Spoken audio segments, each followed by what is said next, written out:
Eu tenho medo do medo que as pessoas têm. Esse é um trecho de uma música dos Engenheiros do Havaí e é também um meu medo. Mas e qual que é o teu medo? Porque medos e inseguranças são inerentes da vida. Já nascemos com alguns e desenvolvemos outros ao longo da nossa existência. Mas o problema é quando o medo se torna disfuncional e começa a travar algumas áreas da sua vida. Pior ainda são as fobias e como elas podem ser danosas para sua saúde e produtividade, que é o nome desse podcast. E o episódio de hoje sobre medos e fobias e ansiedade é com o Dr. Tiago Henrique Neves da Silva Filho. Seja bem-vindo, Dr. Tiago. Bruno, muito obrigado. Tá? Eu tenho certeza que vai ser um bate-papo excelente para falar esse tema aí que poucas pessoas se arriscam e por medo. Inclusive. Por medo, né? Dr. Tiago, que é médico, professor e palestrante, é também pós-graduado em psiquiatria pelo Albert Einstein e também em psiquiatria infantil, é mestrando em neurociências lá nos Estados Unidos e também doutorando em psicologia clínica na França. Tem um vasto currículo e tem muita experiência nessa área. Eu já queria começar perguntando, por que você resolveu enveredar pelo esse tema de medos e fobias? Eu vou mudar um pouco a sua pergunta. Tá. Eu acho mais interessante falar o porquê que eu fui para a área da saúde mental, que querendo ou não, isso está lá dentro. Manda bala. Ô Bruno, eu sempre falo, quando eu entrei na medicina, eu queria cirurgia plástica. Preciso, inclusive. Eu queria cirurgia plástica. E aí, no último ano de medicina, para falar a verdade, no último semestre de medicina, eu queria cirurgia plástica e neurocirurgia, né? Eram as duas que eu tava em dúvida. Eu falei assim, gente, peraí. Parece que eu odeio fazer cirurgia.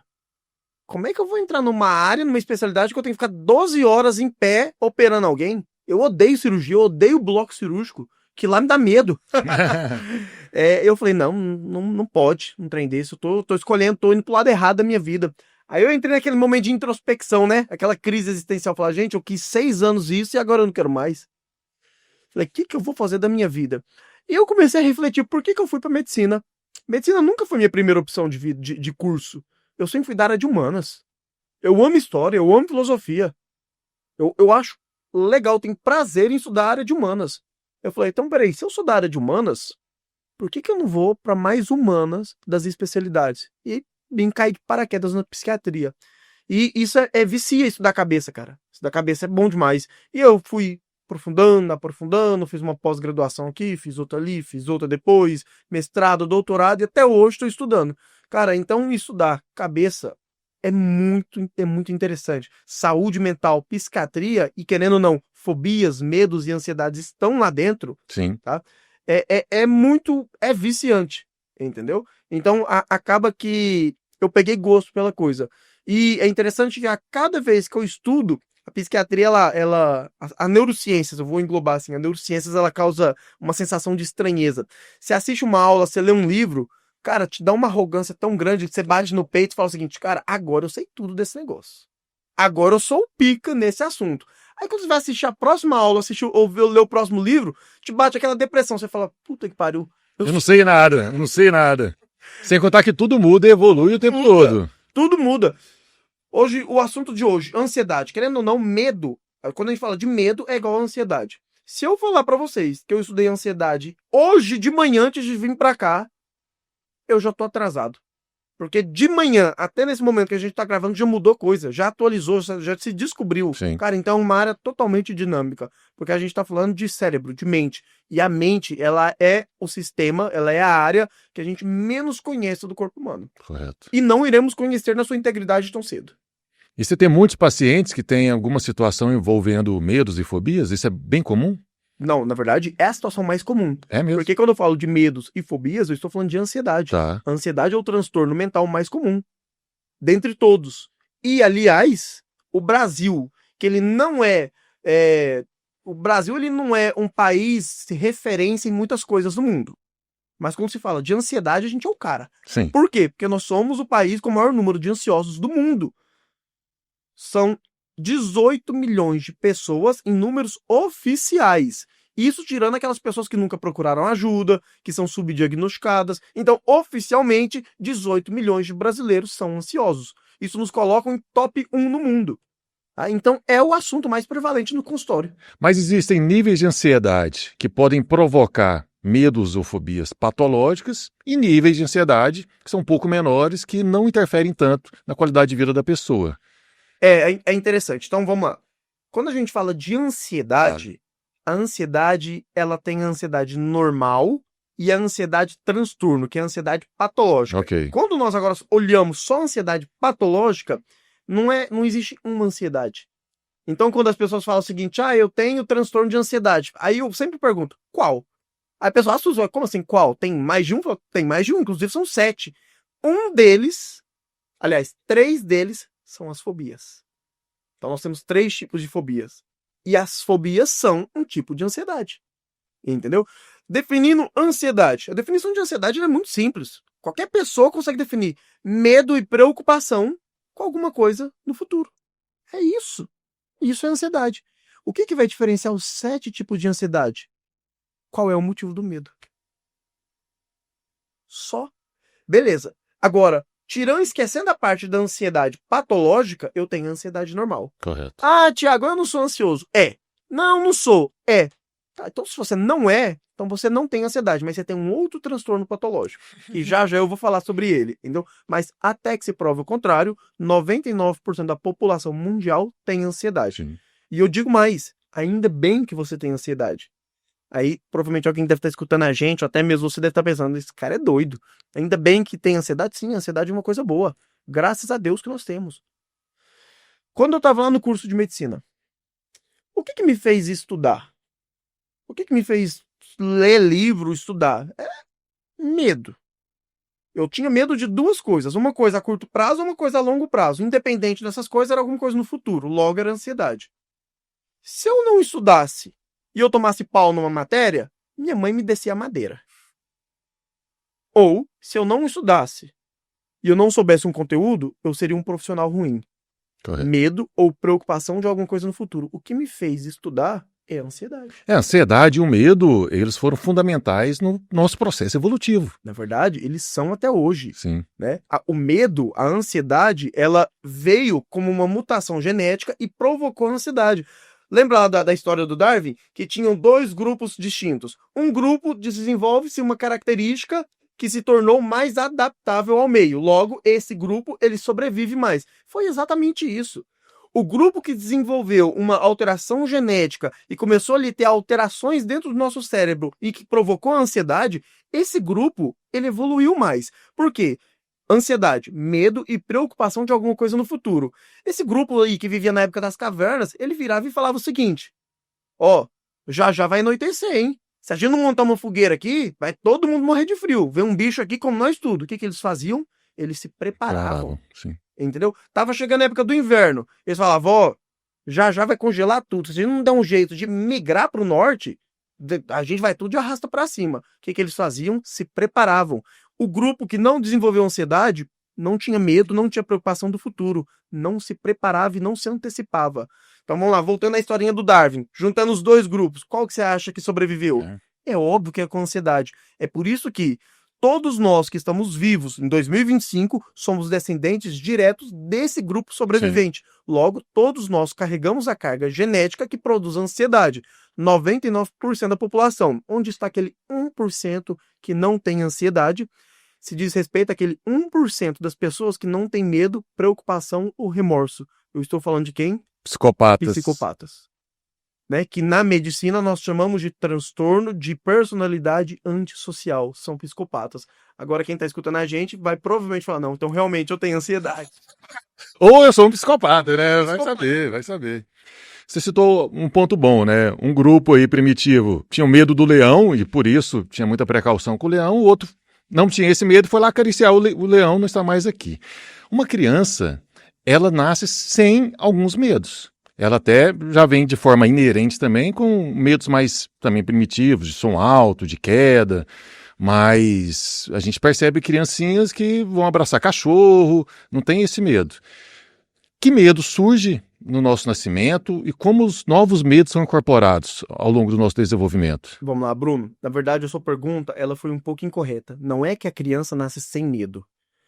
Todos nós, seres humanos, aliás, eu vou até estender, todos os mamíferos nascem com 5 emoções básicas. Certo. Quais são essas 5 emoções? Alguns autores defendem até 8 emoções básicas, tá? Mas a maioria deles falam em 5. Medo, tristeza, raiva, desprezo ou nojo e alegria. O seu cachorro, uma baleia, ou o seu gatinho, ou até um porco, uma vaca, tem as 5 emoções básicas. Inclusive nós, quando nascemos, tá? Só que essas 5 emoções básicas, elas são geridas por uma região do nosso cérebro que nós chamamos de diencéfalo. Esse diencéfalo é onde estão as coisas no qual nós não conseguimos controlar. Popularmente nós chamamos de região que controla o inconsciente, tá? Então as emoções básicas são inconscientes. Eu não escolho se eu vou ter ou não. Sim. Eu não escolho se eu vou ter medo ou não. Todos nós teremos. Só que eu escolho o significado que eu vou atribuir a cada uma dessas emoções. Eu já respondi a sua pergunta. Veja só. Olha só tanto que é interessante e ao mesmo tempo delicado. Eu posso inclusive explicar coisas pesadas do nosso cotidiano.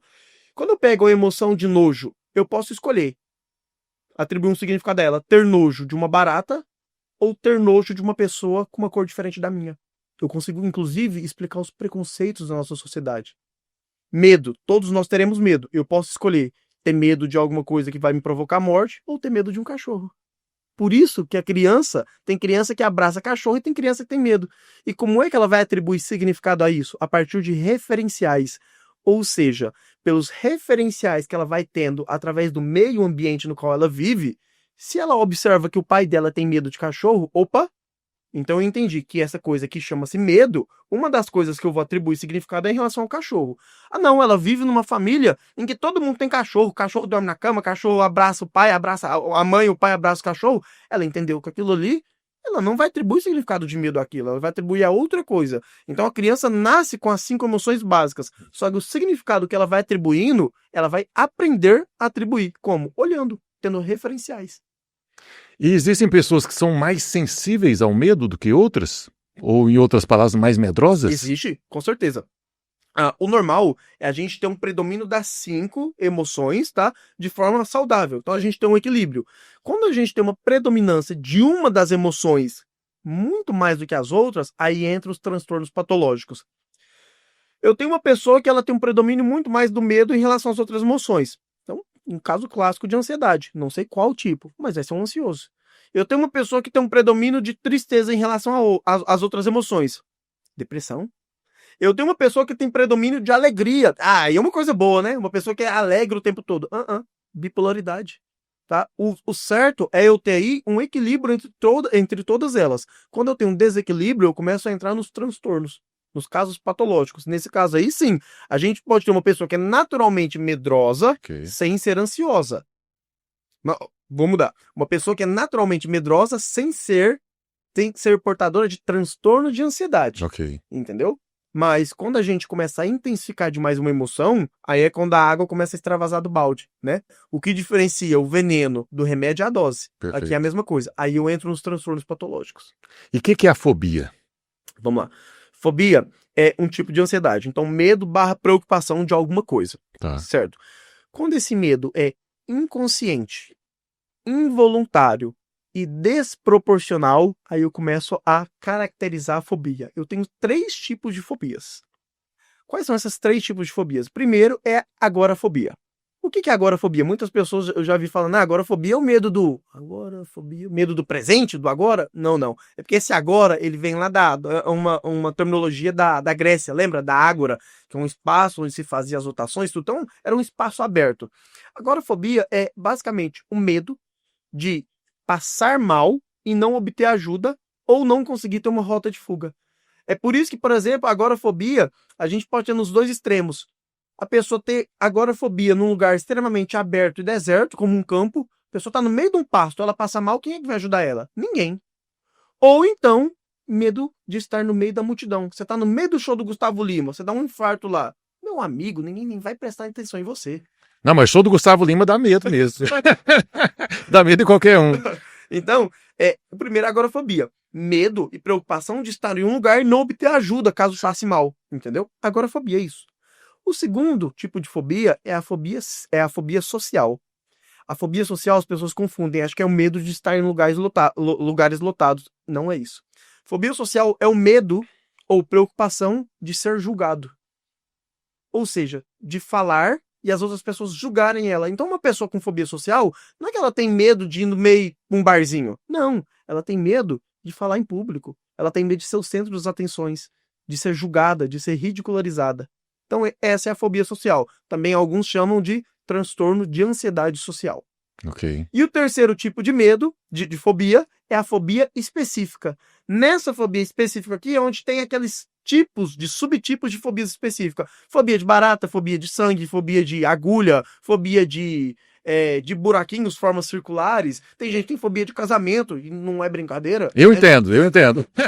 Chama gamofobia. Eu entendo. Medo de casamento. Inclusive, você pode aí estar mandando pra sua esposa, pra sua namorada e falar, ó, viu, não é que eu não tô querendo, é um transtorno, eu tenho que tratar. Boa. E dentro dessas fobias específicas, eu vi que tem algumas muito incomuns, né? Eu até estava pesquisando aqui a cromofobia, medo de cores.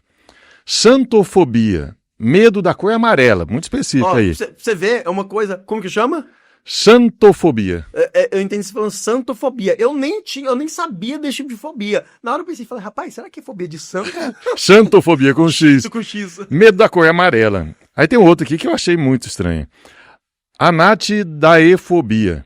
Medo de estar em algum lugar do mundo em que o pato esteja observando a pessoa. Gente, como que a pessoa tem um medo de algum lugar do mundo um pato tá te observando? Como que é isso, amigo? Bruno, não me aperta, não. Esses dias, né, eu tava dando, mas não era um podcast, era uma palestra, né, numa escola, e aí uma professora levantou a mão e falou assim, mas doutor Tiago, você conhece todos os tipos de fobias? Eu falei, não dá pra não. dizer. Não. Tem uns que, inclusive, eu duvido que exista, mas tá lá, tá escrito, aí eu tenho que acreditar aí que alguém fez um trabalho sério e documentou, né, mas eu nunca vi na vida. Qual o tipo de fobia que você recebe dos seus pacientes, assim, que você vê mais? Clássico, claustrofobia. Claustrofobia? É o clássico, medo de locais fechados, né? E isso é muito ruim. Vamos lá. Você está num lugar em que tem um pato te observando, beleza, eu respeito em quem tem esse tipo de fobia, mas acredito que não vai atrapalhar tanto a sua vida, né? Você consegue viver ali no cotidiano de forma normal, a não ser que tem um pato te observando. Só que a claustrofobia, ela limita demais. Com certeza. A pessoa não pega elevador, a pessoa, dependendo, ela não anda de carro, não anda de avião, tá? Isso aí limita demais a vida diária dela. Então, pode até ser que uma pessoa tenha uma... Como que chama a fobia do pato? Anatidaefobia. Pode até ser que uma pessoa tenha anatideofobia. Só que às vezes ela nunca vai descobrir. Ela vai descobrir o dia que realmente um pato estiver olhando para ela. Entendeu? Agora, a claustrofobia realmente trava. A pessoa não consegue evoluir no dia a dia dela. Por quê? Porque hoje, qualquer lugar que você for, você tem um elevador, você tem que ir de carro, você tem que ir de avião, você tem que ir de ônibus. Entendeu? Tá, pelo que você falou, então, os medos e fobias, eles, claro, a gente nasce com eles, mas muitos são desenvolvidos ao longo da vida pela atribuição de significado que a gente dá. Deixa eu só falar uma coisa interessante aqui, Bruno. O pessoal sempre me pergunta, fala, Tiago, e quando eu tenho fobia de alguma coisa que precisa mesmo ter medo? Aí eles dão muito exemplo da cobra e do escorpião. Ok. Né? Então vamos lá.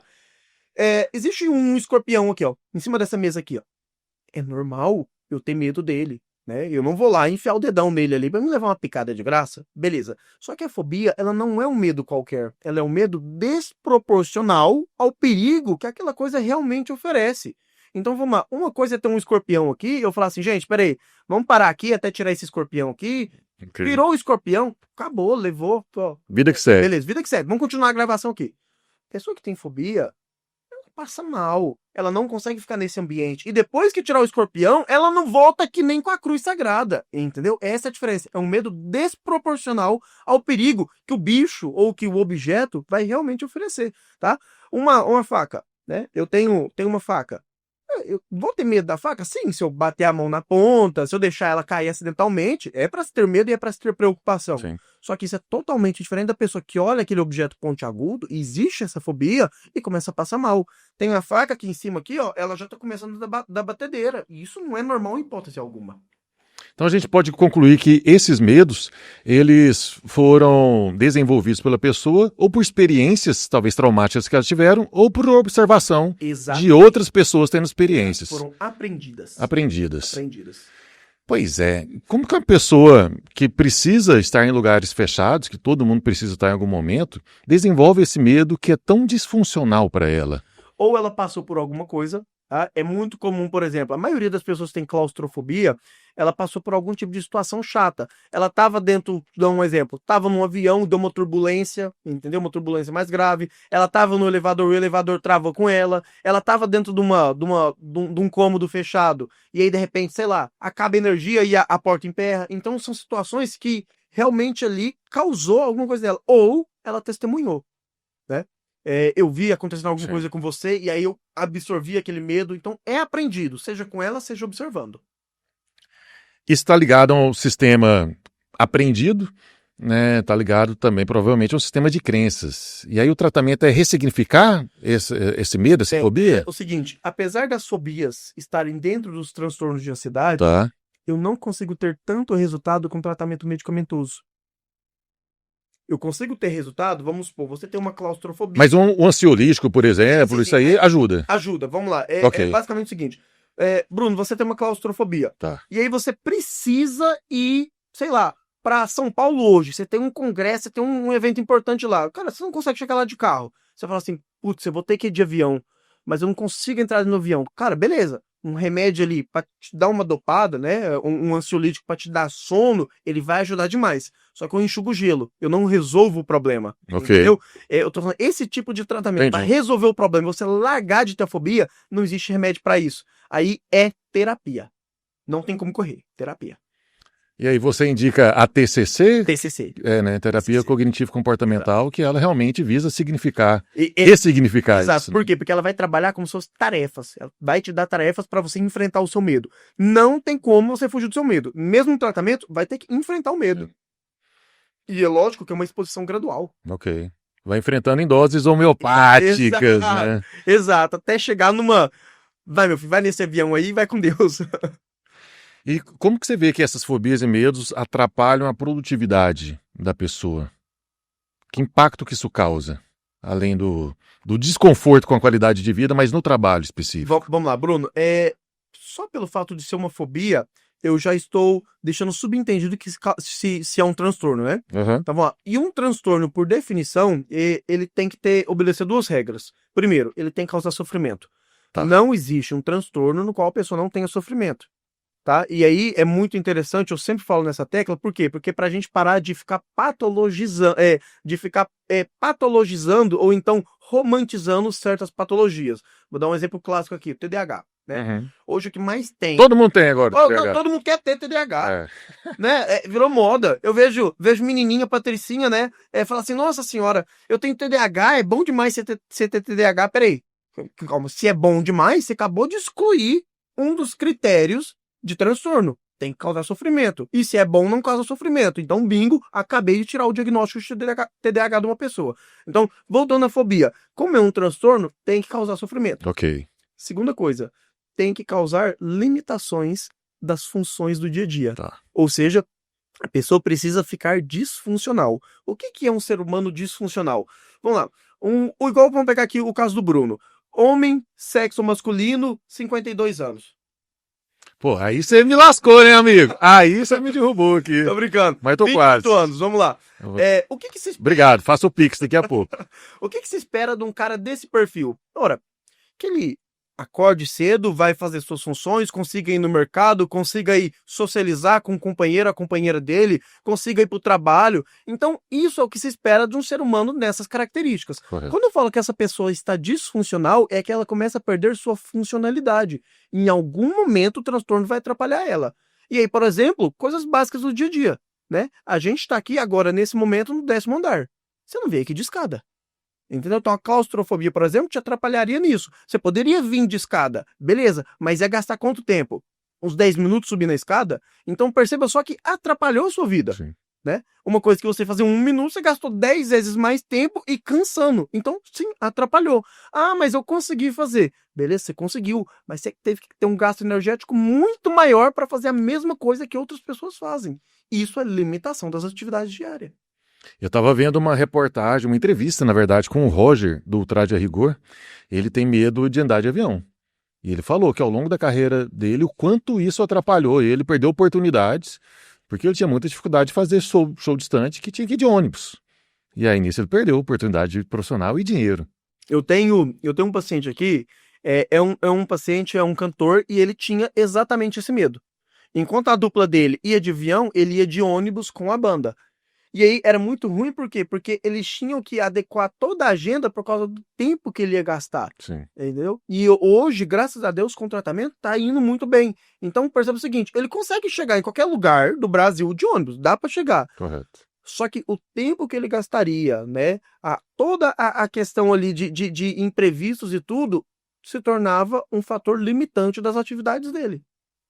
E ele tá conseguindo. Conseguindo? Nossa, tá bonzinho. Oh, que Graças a coisa Deus. boa. Isso aí com terapia e seu acompanhamento também. Terapia e acompanhamento. Nesse caso, teve que entrar com medicação, porque Sim. tinha outras coisas envolvidas também. Né? Não só a questão da fobia e do medo. Perfeito. Doutor, e algum tipo de... Tiago, pelo amor de Deus. Doutor Tiago, ok, tá bom.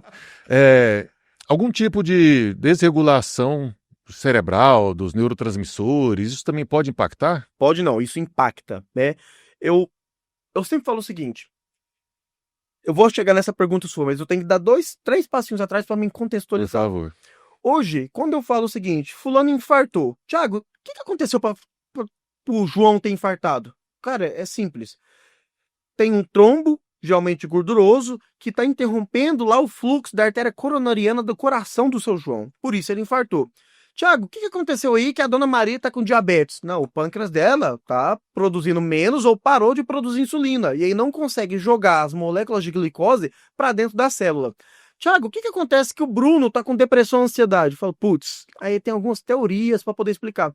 Perceba que é o seguinte, dentre todas as áreas da medicina, a psiquiatria ela é a mais imprecisa. Sim. A gente não tem argumentos sólidos para poder explicar tudo. Isso a gente está em débito com a sociedade.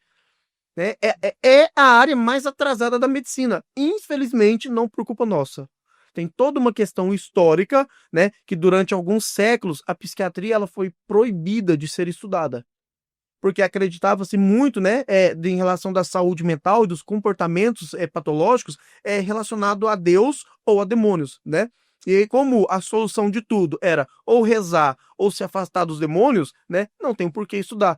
Então, enquanto todas as áreas foi ele se atualizando, foi feito investimentos de estudos, a gente ficou meio paralisado. E agora que nós estamos correndo atrás do prejuízo. Respondendo a sua pergunta, existe sim mecanismos fisiológicos que explicam, ou melhor, fisiopatológicos que explicam todos os transtornos.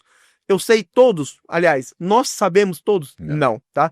Algum deles, tá? O mais famoso é a terapia das... como que chama? Não é o teorema, é a teoria das monoaminas.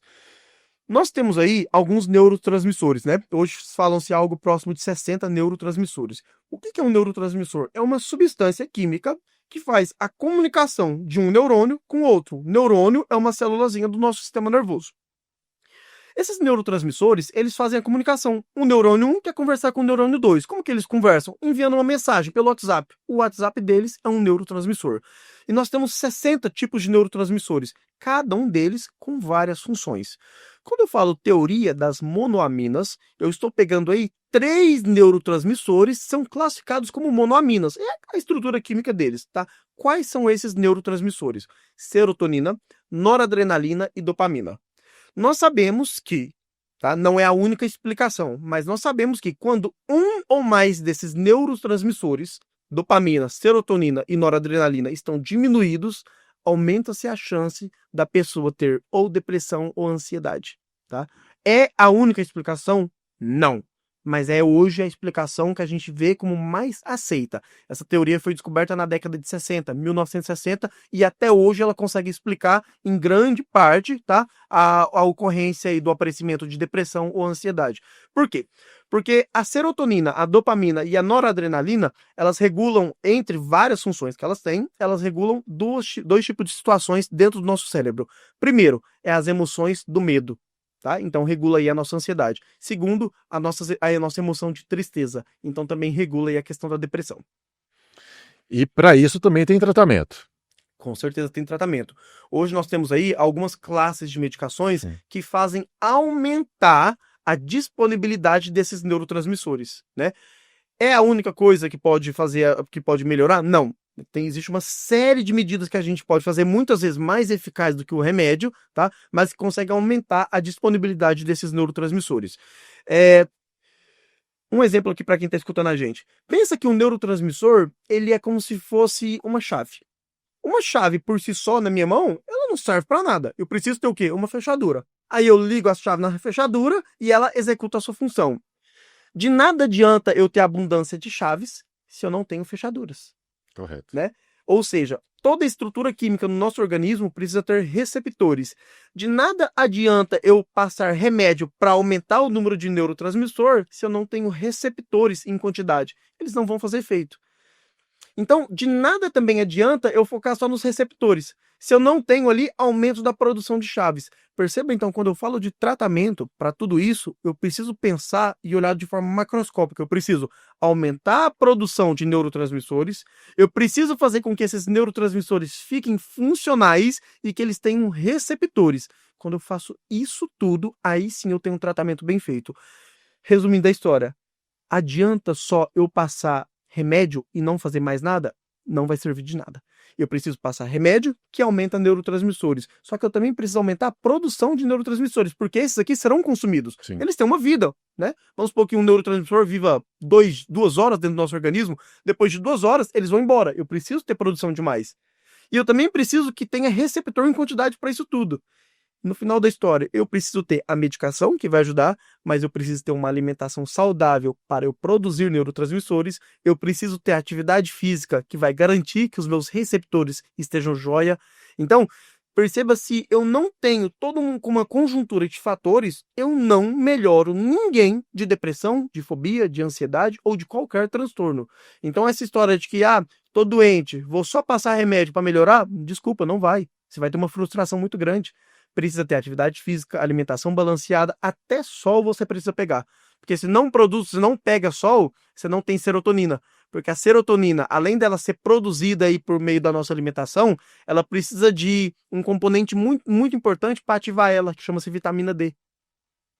Então não é tão simples igual o pessoal fala. Você sabe que aqui a gente recebe, né, profissionais de saúde de várias áreas, né, com várias competências diferentes, mas invariavelmente a gente cai na mudança do estilo de vida, né, como uma maneira aí de melhorar a qualidade de vida, a saúde e a longevidade da pessoa. Não tem um tema que a gente aborda aqui que não caia em algum momento na mudança do estilo de vida. Ô Bruno, e é o seguinte, tem hora que eu até penso o seguinte, eu falo, nossa, cara, mas tá ficando muito clichê, porque toda entrevista que eu vou, todo podcast, quando o pessoal fala assim, Thiago, passa umas dicas, é sempre a mesma. Sim. Atividade física, dormir bem, tudo. É o que todo mundo sabe e não faz. Exato, mas cara, aí eu penso comigo, cara, se fosse tão clichê assim, tava todo mundo fazendo já, porra. Entendeu? Se as pessoas tivessem a noção, a consciência do potencial que uma atividade física faz, de dormir bem, cara, eu juro pra você, eu perdi grande parte do meu emprego. Os médicos em geral, tá? Não vou falar todos, tá? Mas a quantidade de doentes ia diminuir muito, entendeu? Precisa fazer isso. Se hoje eu pudesse, eu até postei no meu Instagram essa semana, se hoje eu pudesse, sem ver um paciente, não tô vendo qual o problema que o paciente tem, mas Thiago, escolhe uma coisa pra você mudar na vida dele. Ó, sem ver o paciente, não sei quem quer, não sei do que ele tá sofrendo, mas eu tenho que escolher uma única coisa. Uma boa noite de sono. Se fosse para mim escolher uma boa noite de sono. Cara, o sono, ele tem 1 milhão de benefícios. E esses coaches da vida que prega, não tem nada contra coaches, tá? Mas eu tenho uma certa birra com alguns argumentos superficiais. Trabalhe enquanto eles dormem, durma 4 horas por dia, não sei o que lá. Cara, beleza, faça isso. Com 50 e poucos anos você vai estar com Alzheimer. Você vai ser um paciente depressivo logo, à medida que você adotar essa rotina. Hoje, o sono ele tem vários benefícios. Inclusive, ele é uma terapia autoinduzida. Quando a gente fala de medos, então, o sono é uma terapia. E é interessante quando as pessoas entendem isso, porque elas falam, então realmente eu preciso dormir 8 horas por noite? Eu falo, cara. Nossa, mas não é muito não? Fala, não, mas é 1/3 da minha vida. Eu sei, mas precisa. Entendeu? Ou faz isso, ou você vai adoecer. Não tem, é matemática, 2 mais 2 é igual a 4. Tem que dormir. E aí tem uma margem de erro. Tá, a gente pode. Tem pessoas que conseguem dormir 6, 7 horas. Tem gente que precisa ir de 9, 10 horas. Tá, mas é essa faixa de 6 a 10 horas e a margem é 8. Tanto dormir muito pouco quanto dormir em excesso faz mal. É uma coisa que o pessoal também não sabe. A privação de sono, ela é igualmente deletéria ao excesso de sono. Então você quer dormir e fica hibernando 12 horas por noite, cara, você vai adoecer também. Faz tão mal quanto a pessoa que não dorme nada. Eu imagino como isso pode ser prejudicial às pessoas e elas não atentam-se como a mudança, né, para a adoção de um estilo de vida mais saudável é importante para a sua vida. Essa é uma das premissas do SESI, trabalhar a promoção da saúde, né, e a gente tem uma série de programas que você pode levar para a sua empresa e também você pode procurar nas nossas unidades, que vão desde ações relacionadas à saúde mental, às práticas esportivas, de alimentação e tem muito mais. Então você pode procurar o SESI, né, no site sesgoiás.com.br, pelo telefone 4002-6213 e já te convido a seguir também o nosso perfil sesesaude.goiás no Instagram. Quem quiser procurar o Dr. Tiago, faz como? Essa é uma missão, tá? Meu nome escreve com THY, né? Tiago com THY. Poucas pessoas sabem, mas é porque eu sou americano naturalizado no Brasil, né? Mentira, pobre mesmo. Então, Thiago com THY.hf, tá? Meu Instagram tá lá. A gente fala muito, muito de cabeça, de neurociências, né? Eu respondo aí o máximo de dúvidas que eu consigo, mas o meu objetivo é esse, é conscientização, né? Eu falo que mais importante do que estar sentado num consultório, eu com uma pessoa, e eu vou fazer diferença na vida dela, o mais importante que isso é a conscientização, que por meio da palavra e do conhecimento eu faço diferença na vida de milhares de pessoas, tá? E muitas vezes de forma preventiva, que é a cereja do bolo da medicina. É prevenir o problema e não precisar remediá-lo depois que ele já chegou. Eu, inclusive, sigo e recomendo, então vai lá, já segue agora, né, o Instagram do Dr. Tiago, que vale muito a pena. Para a gente finalizar, Tiago, o que você pode falar para aquela pessoa que está em sofrimento, com medo, com ansiedade, né, como meu amigo Ricardo Tino aí, que não pode ver uma barata, e tantos outros. Ricardo. Que dica que você pode dar para essas pessoas? Durma! Vamos lá. Brincadeiras à parte, tá? O que não é uma brincadeira realmente tenha uma boa noite de sono. Quando eu disse que o sono é uma terapia autoinduzida, não é clichê, não é papo de mãe, né? Mãe que fala, vai dormir. Não, é ciência. Estou falando aqui de ciência. Veja só, se eu disse que para a gente melhorar das nossas fobias, dos nossos medos, das nossas angústias, uma das coisas principais a se fazer é procurar uma terapia, né? Você citou muito bem a TCC. Por que não fazer uma terapia toda noite? E o sono, ele faz isso. Todo evento que acontece na sua vida, todo evento, seja você tropeçar na rua, seja um pedido de casamento ou uma queda de avião, todo evento, ele tem um certo carimbo dentro do seu cérebro, como sendo positivo ou negativo. Então, qualquer coisa que acontece na sua vida, o seu cérebro, uma região lá dentro dele chama amígdala, não é a amígdala que inflama, é outra amígdala, ela vai lá e ela carimba essa experiência como sendo positiva, boa ou negativa, ruim. Beleza. O que é o X da questão? Quando nós estamos no sono REM, que é um sono profundo, que é o sono que realmente descansa a pessoa, quando nós estamos no sono REM, o nosso cérebro consegue pegar tudo aquilo que foi de experiências negativas e carimbadas, ele pega tudo aquilo e ele começa a neutralizar isso. Olha que interessante. Todas as experiências ruins que você tem ao longo do dia, quando você dorme e atinge o sono REM, o seu cérebro pega aquilo tudo e fala assim, não, vamos ver tudo que foi de experiência negativa. E ele consegue neutralizar essas experiências. Para quê? Para que quando você passe por essas experiências novamente, você já esteja calejado. Você fala assim, não, peraí, eu passei por isso. Isso aí não me abala igual abalou antes. Por quê? Mas durante o seu sono, o seu cérebro neutralizou as experiências que tiveram aí uma valência emocional negativa. Isso é muito interessante, porque não é qualquer tipo de sono. Não é o cochilinho que você tira de tarde, não é aquele sono que você dormiu durante 4 horas porque você estava aí mamado no café ou no energético, não. É o sono REM. E você só consegue chegar nele tendo uma boa noite de sono, respeitando as 8 horas. Sabe por quê? Porque durante o sono REM, existem algumas substâncias aí, como por exemplo a adrenalina. A adrenalina é um marcador bioquímico do medo. Quando você leva um susto, quando um ladrão chega e te assalta, você já viu que seu coração dispara? Aquilo ali é adrenalina. Durante o sono REM, a adrenalina está quase zerada. Ou seja, o nosso cérebro faz como se fosse uma simulação controlada. Ele tira o nosso marcador de medo para ele confrontar aquelas experiências negativas que nós tivemos. E lá ele consegue neutralizar todas elas. A modo que, quando você passe por elas novamente, você já está calejado, você já está casca grossa. Mas você só consegue fazer isso dormindo. Então, a principal dica que eu dou aqui, tenha uma boa noite de sono. Não vá na modinha de dormir pouco, trabalhar mais, trabalhar é importante, estudar é importante, mas você só consegue fazer isso se o seu cérebro estiver bacana. E isso só acontece por meio de uma boa noite de sono. Excelente. E você me lembrou agora uma pergunta que eu não posso deixar de fazer. Como que funciona essas reações de luta e fuga? Beleza, vamos lá. A luta e fuga... Tem mais quanto tempo aí? Opa, podemos ficar aqui o dia inteiro. É porque eu nunca dou conta de explicar sem dar um passinho para trás. Vamos lá. Vamos lá. Quando eu falo de sistema nervoso, né? Sistema nervoso é basicamente tudo que comanda o meu corpo, né? O meu sistema nervoso ele é dividido em duas partes. Eu tenho o sistema nervoso somático, que é basicamente o voluntário. Vamos lá, eu escolhi pegar essa caneca, né? Ó, eu tô escolhendo pegar essa caneca, eu tô piscando para a câmera. Toda essa parte da minha musculatura, quem comanda é o meu sistema nervoso somático. Opa, sistema nervoso voluntário. Eu comando isso. Só que tem uma outra área do meu sistema nervoso, que é aquela que funciona sem eu dar comandos. Como, por exemplo, o meu coração batendo. O meu coração tá batendo independente se eu quero ou não. Eu não tô mandando ele bater. E até bom que seja assim, porque senão, pensa, as pessoas que têm TDAH iam esquecer de mandar o coração bater e ia parar de... ia cair duro. Então, metade do nosso organismo funciona através de comandos que eu consigo dar. A outra metade funciona através, né, de comandos próprios dela. Então, o sistema nervoso involuntário.